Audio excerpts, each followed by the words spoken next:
Yan. So guys, magmumukbang na naman kami ng suso kung tawagin sa amin. Yan. Yan. So simple lang mumukbangin namin ngayon kasi wala pa kaming perang pambili sa mga masarap na mukbangin. Yan si Paring Terso. Nilagay niya yung kaso na. Saka yung oil, gigisa niya. Yan. Bango. Sarap.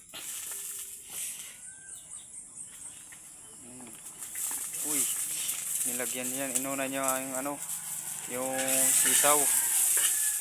Ba, galing magluto ah. Cookery siguro ang pinag-aralan nito Paring Terso. Hintay lang, may alam ako. Wow.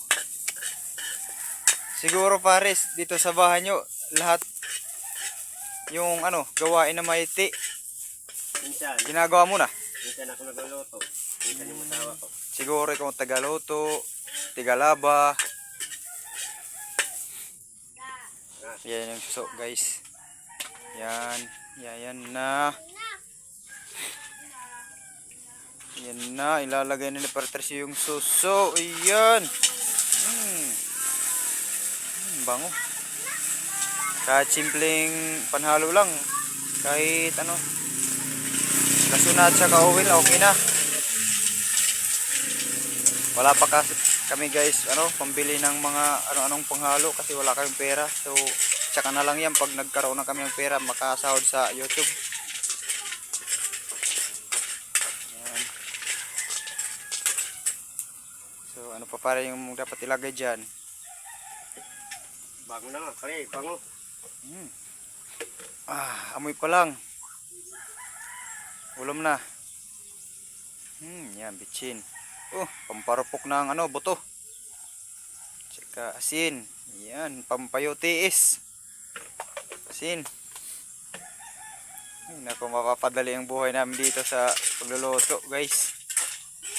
Yan.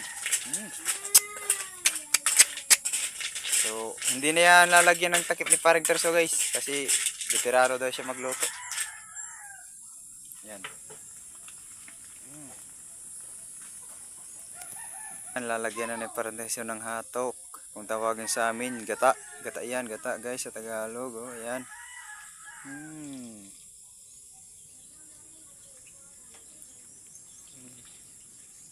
Susong ginataan. Yan ang luto dito sa amin guys. Mahirap lang yung panglutong ganyan. Kasi wala kami talaga pambili ng mga panhalo. Yan. Nilagyan pala ni Paring Terso ng ng dulaw Sa amin dito. para mag-iba yung kulay.